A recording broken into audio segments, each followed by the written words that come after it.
शिक्षा श्लोका के प्रथम श्लोक का कुछ विषय हमने पिछले सेशन में पढ़ा था, उतने पर विचार करके फिर आगे करते हैं।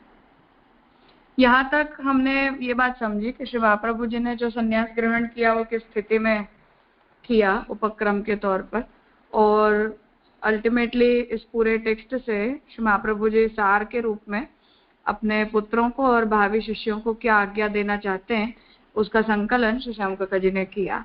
अब जो प्रथम कारिका है उसमें पुष्टिमार्गीय जीव को कभी भी भगवान से बहिर्मुख नहीं होना चाहिए, उसका निरूपण जो है वो अब प्रथम कारिका से श्री महाप्रभु कर रहे हैं कि अगर हम किसी भी प्रकार से भगवान से बहिर्मुख हुए तब काल के प्रवाह में बहने वाले हमारे देह चित्त आदि जो है वो हमारी आत्मा का भक्षण कर जाएंगे, अर्थात हम उसी संसार में ऐसे ही प्राकृत और प्रावाहिक बन के रह जाएंगे, ऐसा श्री महाप्रभु जी का मत है। अब यहाँ श्याम काका जी उसे इस जो ये पूरा पैसेज है 1.5 श्लोक का, उसे अलग अलग टाइटल्स के साथ सब्जेक्ट के रूप में धीरे धीरे एक्सप्लेन कर रहे हैं, जिसमें सबसे पहला विचारणीय विषय है काल का प्रवाह और भक्ति का प्रवाह। मतलब यहाँ महाप्रभु जी ये समझाना चाह रहे हैं कि जो लोग भगवत सन्मुख रहते हैं वो भक्ति के प्रवाह में होते हैं, और जो लोग भगवान से बहिर्मुख हो जाते हैं और संसारिक आसक्तियों में पड़ जाते हैं ऐसे लोग संसार के प्रवाह में बह जाते हैं। तो यहाँ 2 प्रकार के जो प्रवाह महाप्रभु जी समझा रहे हैं उन्हें यहाँ सबसे पहले श्याम काका जी समझा रहे हैं कि लोक में जितनी भी जड़ वस्तु उत्पन्न हुई है उनका आज नहीं तो कल नाश तो होता ही है, उसी तरह जीव सृष्टि में भी जो भी उत्पन्न होता है उसका भी मृत्यु होना ही है। इसलिए जो कुछ भी जगत में व्यक्त हुआ है, मतलब भगवान के सदंश और चिदंश से, अथवा जो कुछ भी प्रकट हुआ है उसका कभी न कभी अव्यक्त होना, तिरोहित होना, जिसे हम आविर्भाव और तिरोभाव कहते हैं। तो भगवान के सदंश और चिदंश में से उनका आविर्भाव और तिरोभाव तो होता ही रहता है। इसे ही हम काल का प्रवाह कहते हैं कि भगवान की इच्छा से आविर्भूत होना, फिर भगवान की इच्छा से तिरोहित हो जाना, फिर पुनः भगवान की इच्छा से आविर्भूत हो जाना, इसे हम जगत का प्रवाह कहते हैं। ये काल भी काल कर्म स्वभाव प्रकृति पुरुष के मूल रूप अक्षर ब्रह्म का एक सामर्थ्य है। जो बात हमने प्रमेय रत्न संग्रह याद कर लो तो मूल रूप विवेक के अंदर समझी थी। ये 5 प्रकार के तत्वों से बना हुआ जो क्षर जगत है उसको उत्पन्न करने वाले अक्षर ब्रह्म है, और जब कोई प्रवाही जीव काल कर्म स्वभाव प्रकृति पुरुष रूप में व्यक्त ऐसे इस क्षर जगत में अक्षर ब्रह्म को खोजता नहीं है, मतलब इसका उपादान जो नहीं ढूंढता और केवल इस जगत के प्रवाह में घूमता रहता है, ऐसे जीव का इस काल प्रवाह में बहना निश्चित है। जो गति हम प्रवाही जीवों की मानते हैं कि वो जन्म मृत्यु के चक्र में घूमते रहते हैं। इसलिए काल प्रवाह में व्यक्त से सब कुछ अव्यक्त और अव्यक्त से वापस क्षर जगत में व्यक्त होता ही रहता है। पर जो ज्ञानी अक्षर ब्रह्म को प्राप्त कर लेता है वो ये क्षर जगत से छूट के अक्षर ब्रह्म के अंदर लीन हो जाता है, वो उसकी गति होती है। भक्त होता है वो उससे भी ऊपर जाता है, जो बात अब आगे के वचनों में समझा रहे हैं। तो जैसे सूरज की धूप या जो प्रभामंडल है वो सूरज की चारों तरफ व्याप्त रहती है, या जैसे पुष्प की सुगंध उपवन में चारों तरफ रहती है, उसी तरह पूर्ण पुरुषोत्तम जो श्री कृष्ण है उनके चारों ओर पूर्ण पुरुषोत्तम की धर्म रूप अपरिच्छिन्न सत्ता चेतना और आनंद को हम अक्षर ब्रह्म कहते हैं। जो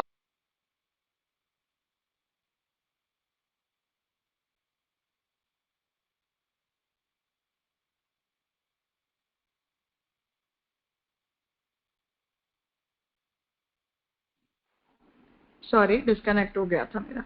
हाँ, तो जो संबंध श्री महाप्रभु जी ने सिद्धांत मुक्तावली में बताया कि अक्षर ब्रह्म और पर ब्रह्म इन दोनों के बीच धर्म और धर्मी का संबंध होता है, एक बार चाहो तो इसे याद करने के लिए मूल रूप विवेक प्रमेय रत्न संग्रह का वापस देख लेना। तो वहां धर्म और धर्मी का संबंध, धाम और धामी का संबंध, ये 2 प्रकार से अक्षर ब्रह्म और पुरुषोत्तम के बीच बताए गए। तो उसे समझा रहे हैं कि वो धर्म रूप अक्षर ब्रह्म होता है, इसलिए अक्षर ब्रह्म इसी जगत का उपादान कारण भी कहा जाता है जिससे ब्रह्मांड प्रकट होता है। इसलिए पूर्ण पुरुषोत्तम का धर्म रूप है और धाम रूप भी है। तो कह रहे हैं कि ऐसा क्यों? तो कहते हैं कि उपनिषद ये कहता है कि परमात्मा जो है वो अपनी महिमा में अवस्थित होते हैं, अन्यत्र नहीं। इसलिए अपनी महिमा में मतलब अपने धर्म रूप में, इसलिए ज्ञान मार्गी पुरुषोत्तम के अव्यक्त धाम को प्राप्त करते हैं, और भक्ति मार्गी जो होते हैं वो अक्षर ब्रह्म के अंदर रहने वाले पुरुषोत्तम को प्राप्त करते हैं। जो बात महाप्रभु जी ने सिद्धांत मुक्तावली में भी हमने पढ़ी थी कि मर्यादा मार्गीय जीव अर्थात ज्ञानी और पुष्टि जीव, इन दोनों के लय का स्थान जो होता है वो अक्षर ब्रह्म होता है, परंतु उन दोनों को मुक्ति अलग अलग प्रकार की मिलती है। तो कह रहे हैं कि ऐसा क्यों? तो यहाँ ये समझना चाहिए कि ज्ञानी को पुरुषोत्तम के केवल महात्म्य का साक्षात्कार होता है। जैसे जो कस्तूरी मृग हो, उसकी कस्तूरी की सुगंध तो मिलती है पर कस्तूरी खुद नहीं मिलती। तो ऐसा क्यों? तो कह रहे हैं कि कस्तूरी मृग और कस्तूरी इन दोनों के बीच आत्यंतिक अभेद भाव होता है। मतलब जैसे हम अपने आप को कभी नहीं देख सकते, हम जो है वो अपने आप को केवल मिरर के अंदर देखते हैं। तो मुझे नहीं पता कि मैं कैसे दिखती हूँ, पर मुझसे भिन्न जो तत्व है वो मुझे ये दिखाता है कि तुम कैसे दिखते हो। तो हमारे अंदर जो कुछ भी होता है उसका साक्षात्कार हमें खुद नहीं हो सकता, किसी और से होता है। तो उसी तरह कस्तूरी मृग को खुद को अपनी सुगंध आती है, परंतु उसे खुद की कस्तूरी समझ में नहीं आती। और दूसरे जो स्त्री पुरुष होते हैं वो अपने वस्त्र के ऊपर या अंग के ऊपर कुछ सुगंधी लगा लेते हैं, पर जिस सुगंधी पुष्प का अत्तर लगाया हो उसकी सुगंध आती है, पर वो वस्तु उनके पास नहीं होती। तो सुगंधी अत्तर लगा के जब हम घर में घुसते हैं तो किसी को कभी ये भ्रम हो जाता है कि जैसे वो पुष्प इस घर के अंदर आ गया है, परंतु वस्तुतः वो पुष्प नहीं आया है, केवल उसकी गंध आई है। क्योंकि वस्तु और गंध इन दोनों के बीच में भी मतलब व्यक्ति और गंध इन दोनों के बीच में भी एक प्रकार का भेद है। उसी तरह अज्ञानी प्रवाही जीवों का भी उस परमानंद की कृत्रिम और क्षुद्र मात्रा वाले विषय सुख की उन्हें उपलब्धि होती है। मतलब हम इस ब्रह्मांड के अंदर भी जो भी सुख का आनंद का अनुभव करते हैं, उपनिषद ये कहते हैं कि वो ब्रह्म के आनंद की एक मात्रा होती है। मतलब ब्रह्म के आनंद का एक छोटा सा पार्ट होता है, और हम जिस आनंद का इस लोक के अंदर अनुभव करते हैं वो उसका बहुत छोटा सा पार्ट होता है। और जो प्रवाही अज्ञानी जीव होते हैं उन्हें उसी में आनंद मिलता है, उन्हें परमानंद की उपलब्धि नहीं हो सकती है। जैसे गुलाब में फूल के शौकीन को सुगंधी गुलाब का फूल मिलने पर फूल और सुगंध दोनों मतलब धर्म और धर्मी दोनों मिलते हैं, उस प्रकार से जिन्हें भगवान के महात्म्य का ज्ञान होता है और भक्ति के द्वारा जिन्हें धामी पुरुषोत्तम की प्राप्ति होती है उन्हें सब कुछ मिल जाता है। ये विषय हमने सिद्धांत मुक्तावली और पुष्टि प्रवाह मर्यादा भेद दोनों में देखा है। तो सिद्धांत मुक्तावली में भी महाप्रभु जी ने इस बात को समझाया है कि जैसे गंगा जी का आदिदैविक रूप जिसे मिलता है उसे आध्यात्मिक और आदि भौतिक के दोनों मिल ही जाते हैं, पर जिसे केवल आदि भौतिक रूप मिलता है उन्हें उसके आध्यात्मिक स्वरूप की प्राप्ति नहीं होती, आदिदैविक स्वरूप की भी प्राप्ति नहीं होती उस तरह से।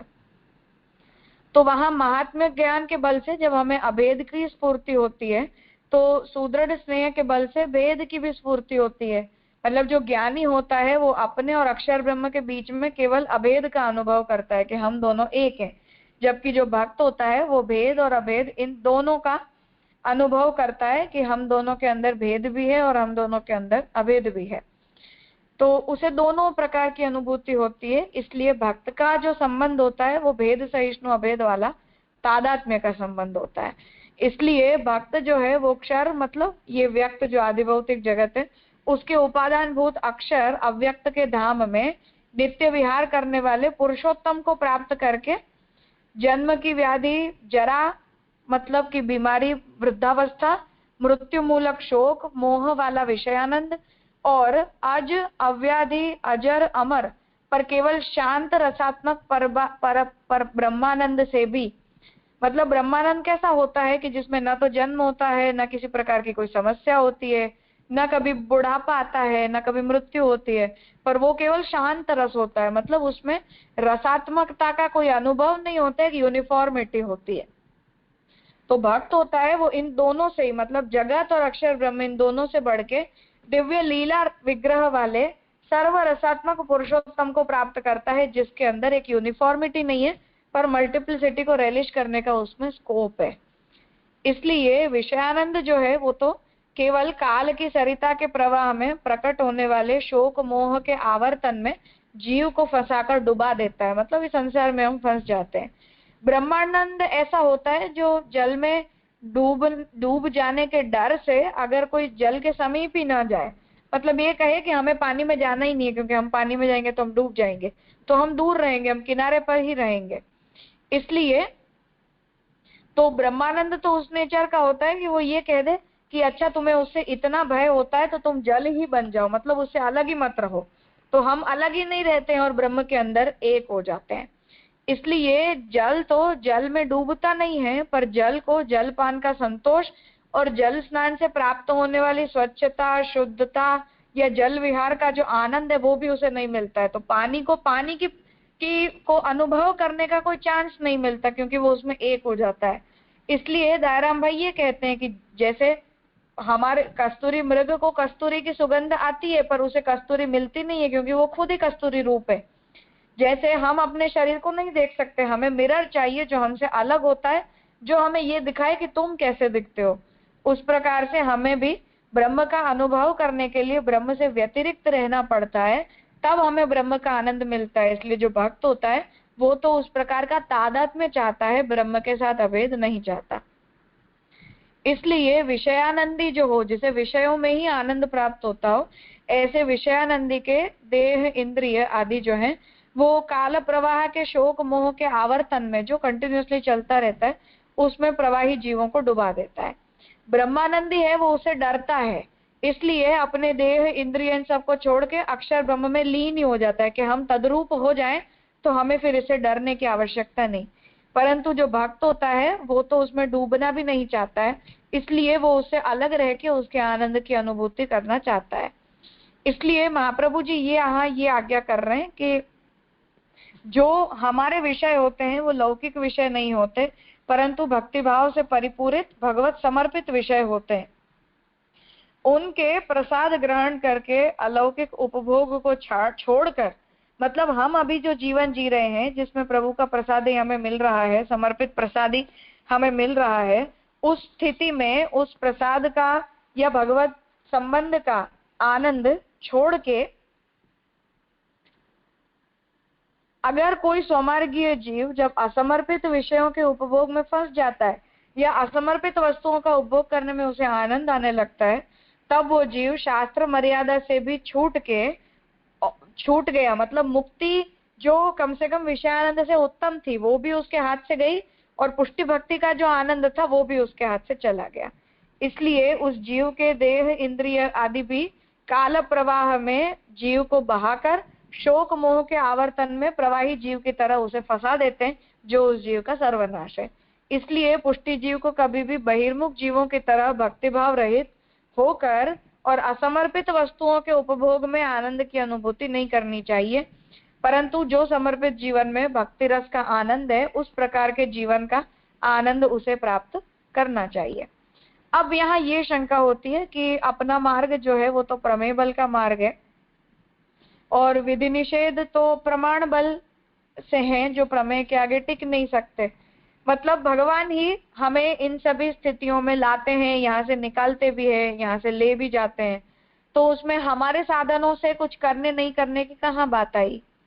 इसलिए पुष्टि मार्ग में पुष्टि प्रभु से संबंध जुड़ने के बाद काल की क्या सामर्थ्य है कि वो पुष्टि प्रभु से छुड़वा कर जो अंगीकृत जीव है उनका नाश करे या हम काल प्रवाह में बह जाएं, ऐसा हमारे साथ क्यों होगा। उसके लिए ये रीजन दे रहे हैं कि सेवा फल में भी ये बात कही गई है कि फलम व अधिकारो व न कालोत्र नियामक, मतलब पुष्टि मार्ग के साधन में और पुष्टि मार्ग से प्राप्त होने वाले फल में, इन दोनों में ही काल नियामक नहीं होता, भगवान की इच्छा नियामक होती है। उसी तरह सर्वनिर्णय में भी ये बात कही गई है कि हम शास्त्र में बताया गया कितना ही बड़ा पाप क्यों न कर लें फिर भी सांसारिक जीवों की तरह, प्रवाही जीवों की तरह हमारी गति नहीं होती, परंतु भगवान हमें इसी स्थिति में रखते हैं, हमारे वर्ण को रखते हैं। इसलिए समझ में ये आता है कि ये प्रमेय का मार्ग होने के कारण काल का पुष्टि जीव के ऊपर कोई सामर्थ्य नहीं होता है। तो यहाँ महाप्रभु जी ऐसी बात क्यों कर रहे हैं, तो उसका समाधान बता रहे हैं कि जो महाप्रभु की आज्ञा अनुसार भक्ति मार्ग पे चलता है अगर कोई पुष्टि जीव, तो वो अज्ञानवश या प्रमादवश अगर कोई शास्त्र विरुद्ध कार्य कर भी दे तब भी उसे हीन योनि मिलेगी, परंतु नरकपात नहीं होगा। ये वहां का तात्पर्य कि हम भक्ति मार्ग में हैं कभी भूल हो गई तब भी भगवान उस जीव के ऊपर अपना अनुग्रह रखते हैं। उसी तरह सेवा फल के वचन का भी यही अभिप्राय है कि अलौकिक सामर्थ्य अथवा सायुज्य या सेवोपयोगी देह की प्राप्ति में काल की नियामकता नहीं है। भगवान स्वयं ही अपनी इच्छा से जीव को साधन और फल प्रदान करते हैं। परंतु इसी सेवाफल ग्रंथ में भोग, उद्वेग और प्रतिबंध को सेवाफल की प्राप्ति में बाधक भी बताए। वहां भोग को महाप्रभु जी ने दोनों प्रकार से बताया, एक लौकिक भोग होता है और एक अलौकिक भोग होता है। वहां महाप्रभु जी ने ये बात कही कि जो अलौकिक भोग होता है वो तो भक्ति में साधक है, परंतु जो लौकिक भोग होता है वो भक्ति में बाधक होता है। वही बात यहाँ भी कह रहे हैं, लौकिक भोग का मतलब होता है असमर्पित का उपभोग। इसलिए प्रमेय बल के भरोसे कोई व्यक्ति अगर इस मार्ग में स्वच्छंदता बरतने लगे तो उसकी कोई हानि नहीं होगी, ऐसा हमें नहीं मानना चाहिए। क्योंकि यहाँ ये बात समझनी चाहिए कि आत्मसमर्पण होने से जो 5 प्रकार के दोषों की सेवा में बाधकता निवृत्त होती है, वो तो आत्मसमर्पण की इति कर्तव्यता में सामीभुक्त का समर्पण और उसमें भी असमर्पित का उपभोग तो वर्जित माना ही है। मतलब समर्पण के कॉन्टेक्स्ट में भी विधि और निषेध महाप्रभु जी ने बताए हैं। इसलिए प्रमेय मार्ग में कोई विधि निषेध नहीं होते, ऐसा हमें नहीं कहना चाहिए। समर्पण में भी असमर्पित का त्याग करना, अर्धभुक्त का भगवान को भोग न करवाना, ये वहां भी नियम बताए गए। इसलिए सामीभुक्त के समर्पण और असमर्पित के उपभोग करने से समर्पण पूर्ण नहीं होता। इसलिए जीव को भी अंगीकार नहीं हुआ है, जीव का भी अंगीकार नहीं हुआ, या अंगीकृत जो जीव है उस जीव ने दोष किए तो भगवान उसका अंगीकार करने के लिए बंधे हुए नहीं है, ऐसा ही हमें मानना पड़ेगा। और ऐसी स्थिति में जैसे ही हम भगवत बहिर्मुख हुए या असमर्पित का हमने उपभोग किया या भक्ति मार्ग ये कोई दोष किया, उस स्थिति में जब हमने भक्ति मार्ग की मर्यादा को तोड़ दिया, तब तो काल का जो प्रवाह है वो उस जीव का भक्षण कर ही सकता है। ये बात यहाँ महाप्रभु जी समझाना चाह रहे हैं। अब किसी को इस विषय में कुछ पूछना है?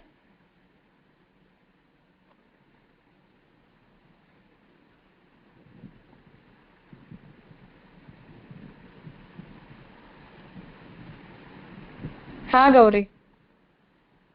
हाँ प्रणाम राजा। રાજા અહીંયા કસ્તુરી મૃગ ને કસ્તુરીનું જે એક્ઝામ્પલ આપ્યું એ તો ખબર પડી કે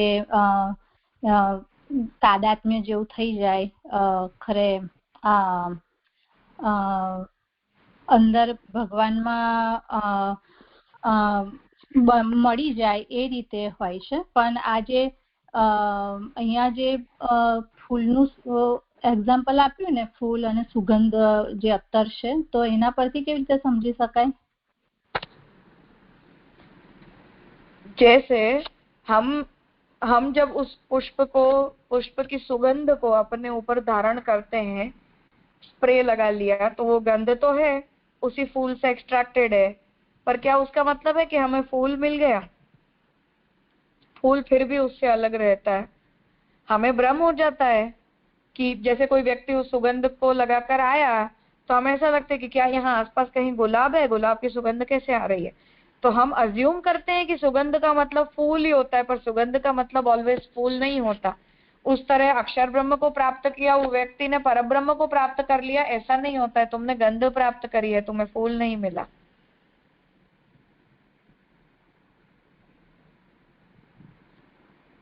हाँ राजा, समझाया। और कुछ पूछना है किसी को?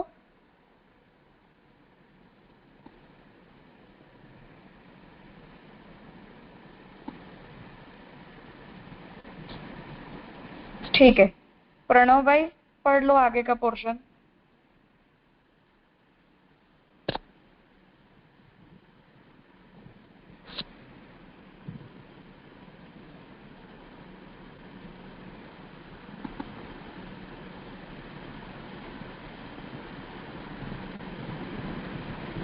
हाँ करो। अभी मूल श्लोक में ये जो यहाँ पर काल प्रवाह और भक्ति प्रवाह वह पक्ष समझाने के बाद, आपकी आवाज स्लो है।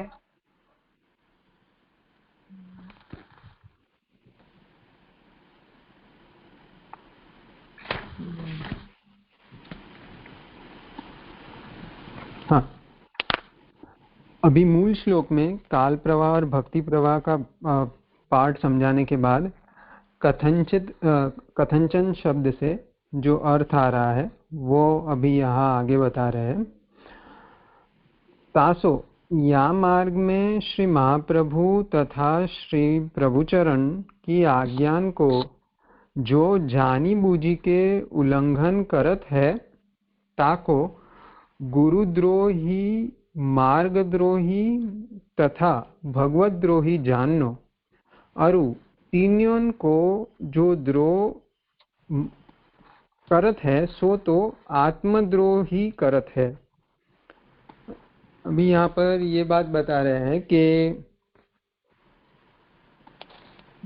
इस मार्ग में जो स्वयं श्री महाप्रभु जी ने मार्ग स्थापित किया है और श्री महाप्रभु जी ने जो मार्ग की प्रणाली बताई है और उसी प्रकार से श्री गोपीनाथ जी एवं श्री गुसाई जी की आज्ञा जो हुई है वो आज्ञाओं को आचार्य त्रय द्वारा बताई हुई आज्ञाओं को अगर कोई अपने मन से खुद उसे जानबूझकर भी अगर उसे तोड़ रहा है तो गुरु आज्ञा तोड़ने के कारण गुरुद्रोही, संप्रदाय की व्यवस्था तोड़ने के कारण मार्गद्रोही, और यह मार्ग स्वयं प्रभु ने प्रकट किया है तो उनकी आज्ञा तोड़ने के कारण भगवद्रोही, ऐसे तीनों को जो भी द्रोह करता है वो तो आत्मद्रोही, क्योंकि खुद का ही वो स्वरूप नाश कर रहा है, ऐसा जानना चाहिए।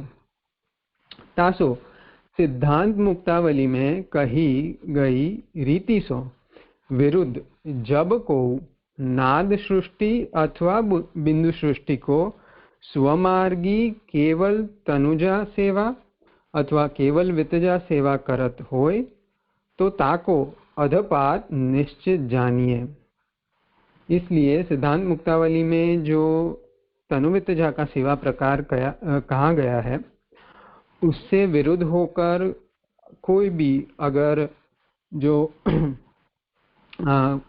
गुरुद्वार पक्ष में गोस्वामी बालकों के वर्ग में हो वह सृष्टि, या फिर ऐसा कोई भी जो संप्रदाय अंतर्गत खुद को वैष्णव कहता हो वो भी, उनमें से कोई भी अगर मात्र एक पक्ष मात्र खुद कहीं तन से सेवा करनी, जिस प्रकार से हवेलियों में नौकर रख कर की जाती है, या फिर कि कोई भी धन देकर सेवा कर ले, जिस प्रकार मनोरथों के वित्त मांगने वाले मनोरथी होते हैं, देने वाले मनोरथी होते हैं, उस प्रकार से अगर कोई कर रहा है तो उसका अधपात निश्चित होगा। सो काहे ते ताहक यह समझनो जो तनुवितजा सेवा को तनुजा और वित्तजा सेवा में विभाजन किए ते देव द्रव्यते भगवत सेवा को प्रकार व्यापार धंधा की नाई चलत है। ऐसा क्यों होगा? क्योंकि वहां पे जब एक जो तनुवितजा साथ में करने का पक्ष है उसका जब इस प्रकार से तनुजा और वितजा में विभाजन किया जाता है तभी, क्योंकि वह वहां पर जो भी द्रव्य दे रहा है वो देव को स्वयं दे रहा है, इसलिए देव द्रव्य से वहां पर सेवा का प्रकार निभ रहा है। इसलिए वहां उस प्रकार से करने के कारण और वो भी द्रव्य वापस मांगा हुआ होने के कारण, और एक प्रकार से वहां पर कोई जाकर द्रव्य दे रहा है और कोई उसे मांग कर उसके बदले में उसे एक प्रकार से जैसे कोई व्यापार में कोई वस्तु दी जाती है, वैसे यहाँ पे व्यापार के रूप में उसे प्रसाद के नाम पर कुछ देना, उसे वो झांकी मनोरथ करवानी, उस प्रकार का जो लेन देन का धंधा हो रहा है उसके कारण उसे प्रथम तो देव द्रव्य का पाप लग रहा है, और आगे कह रहे हैं ताते देव लगता देव द्रव्यापहार अरु देव द्रव्योपभोग को अपराध लागत है। इसलिए जो द्रव्य ले रहा है वो देवलक बन रहा है, जो दे रहा है वो उस देवलकता में उसे साथ में मदद कर रहा है, देव द्रव्यापहार जो द्रव्य मूलतः तो देव मात्र के लिए है। अगर कोई ऐसा भेंट का द्रव्य हो तो उस पर अधिकार तो देव का है, पर उसके बदले उसका उपयोग कोई और कर रहा है, इसलिए देव द्रव्य का व्यापार हो रहा है। और साथ ही उस द्रव्य के कारण, उस द्रव्य से जो भी वस्तुएं बनी हैं उसका जो भी उपभोग कर रहा है, इसलिए वो देव द्रव्य उपभोग कर रहा है। इस प्रकार से तीनों प्रकार के अपराध वहां पे लग रहे हैं। सो श्री महाप्रभु ने स्पष्ट आज्ञा कीनी है। सो तो भोग श्री ठाकुर जी आप ही के द्रव्य को आरोगे, सो आप ही को भयो। जो श्री ठाकुर जी को द्रव्य खाएगो सो मेरो नाही, अरु मेरो सेवक भगवदीय होएगो, सो देव द्रव्य कभू न खाएगो। जो खाएगो सो महापतित होएगो, ताते वा प्रसाद में ते भोजन करीवे को। अपनो अधिकार न हतो वा के लिए गोवन को खवायो, अरु बच्यो तो श्री जमुना जी में पधरायो।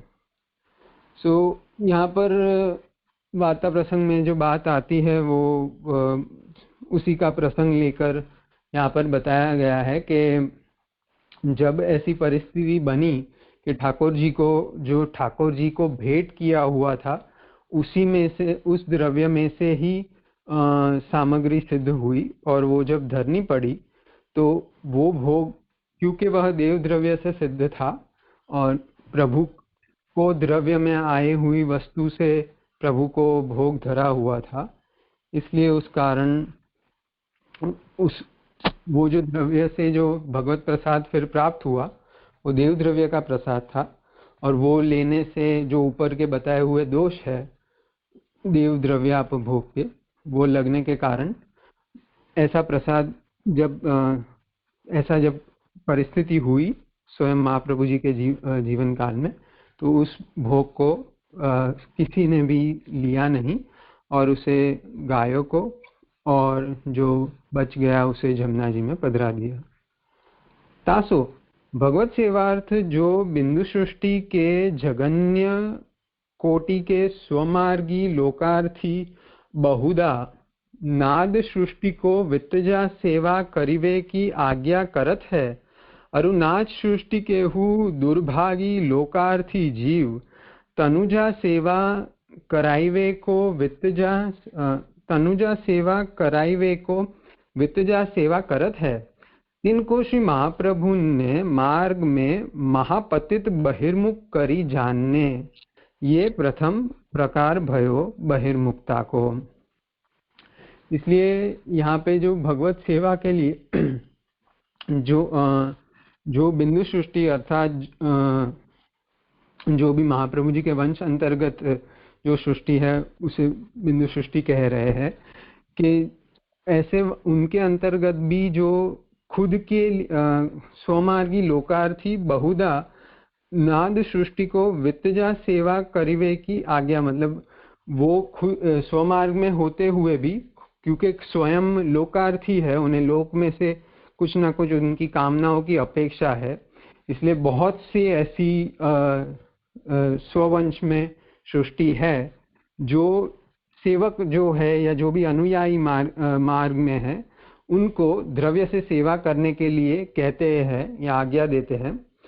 और सामने वैसे ही अनुयायी वर्ग में ग्रंथों का समझ या सामान्य महाप्रभु जी के सिद्धांत का ज्ञान न होने के कारण दुर्भाग्यवश वो भी ऐसी लोकार्थी खुद की मानसिकता के कारण, खुद की बढ़ाई आदि के करने के कारण तनुजा सेवा कराइवे को, इसलिए जो ऐसे प्रदर्शन जहाँ हो रहे हो ऐसे व्यापारी स्थलों में खुद द्रव्य देके सेवा कराना चाह रहे हैं, ये दोनों ही महाप्रभु के मार्ग में महापतित बहिर्मुख करी जानने। वो जो यहाँ पे बहिर्मुख के संबंध में बात आई है कि काल प्रवाह बहिर्मुख करेगा, तो ये प्रकार जो भी कर रहा है वो निश्चित से बहिर्मुख होगा, ऐसा यहाँ पर बहिर्मुखता का पहला प्रकार बताया हुआ है।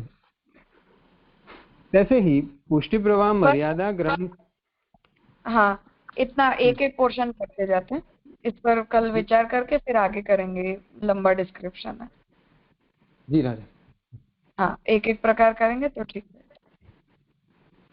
जी ठीक है, आज यहाँ रखते हैं, आगे कल कंटिन्यू करें।